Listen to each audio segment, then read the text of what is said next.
The Chaplain, a unique spiritual service to our people of this great nation. There are chaplains all throughout different organizations, including some that serve for our government and our military. The military and veteran chaplain have served in the various branches of the United States Armed Forces all the way back since their formation, including in the Continental Army during the American Revolution. The role of the chaplain has evolved over the years, and to this day, they are still serving our men and women in uniform, including out in the battlefield and when they leave the military. The role of the chaplain is to provide for the spiritual and religious needs of the veterans. To be counsel, to be there for whatever the needs are of your people that you're in charge of, that you're there to care for. It's to be of service.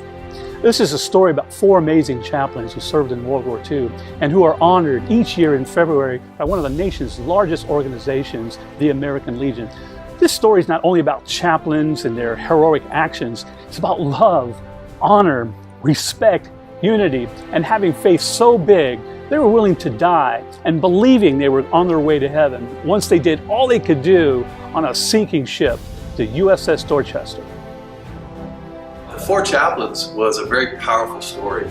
You have 4 chaplains who gave up their life vests in order to save fellow soldiers on a sinking ship. So they made the ultimate sacrifice for their brothers and sisters. When I first heard about the story of the 4 chaplains, it really touched my heart. 4 different chaplains of different denominations stayed together and helped their fellow military personnel get out and off the ship and get to safety, and they died together. What a touching story.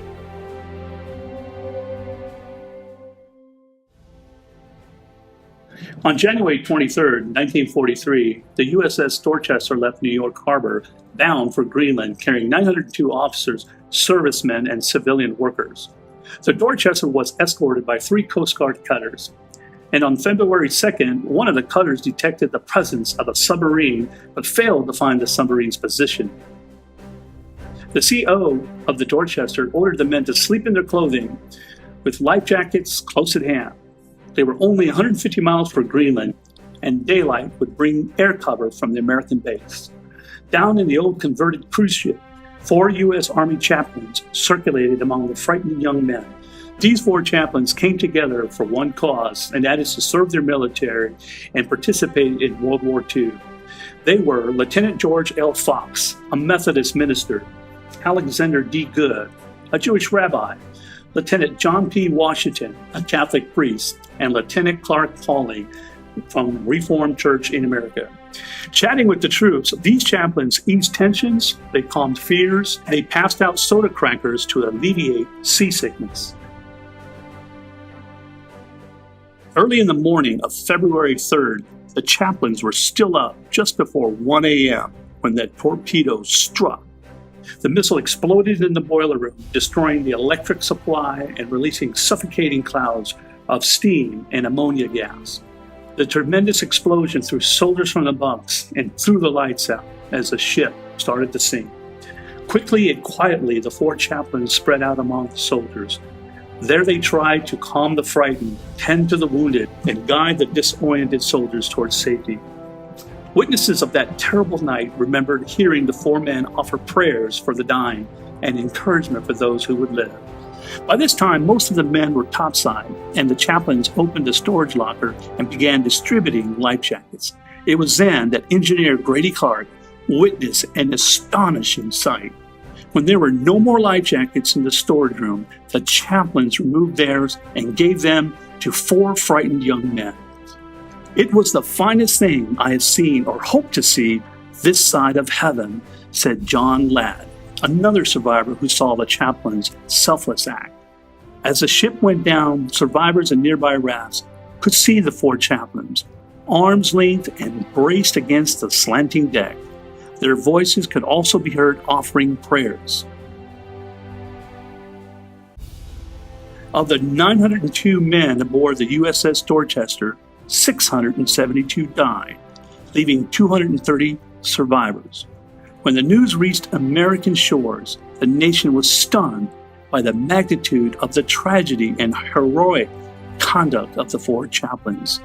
That night, Reverend Fox, Rabbi Good, Reverend Pauling and Father Washington passed life's ultimate tests. In doing so, they became an enduring example of extraordinary faith, courage, and selflessness. Throughout history, throughout modern conflict, there's always been sacrifice, self-sacrifice of men and women to save their comrades. Regardless of our background, regardless of our religious denomination or belief, regardless of our political beliefs, we can come together and do something so special and so impactful. We can use this story as an example of how we should be to each other. It's not always clear what our true calling in life is. For some of us, it's a lifelong journey. But I don't believe that God calls everyone to pay the ultimate sacrifice. But we do have a responsibility to act. Use our words in a positive way. Be of service. Be kind to someone and think of others. Can't see how that wouldn't be a way to live in our great country, the United States. And for those who made the ultimate sacrifice, we thank you with our prayers and thoughts, and we will continue to honor the memories. And for our 4 chaplains, your heroic actions, your love, your honor, your respect, your faith that you showed the world on that horrific day will never be forgotten. Thank you for your service.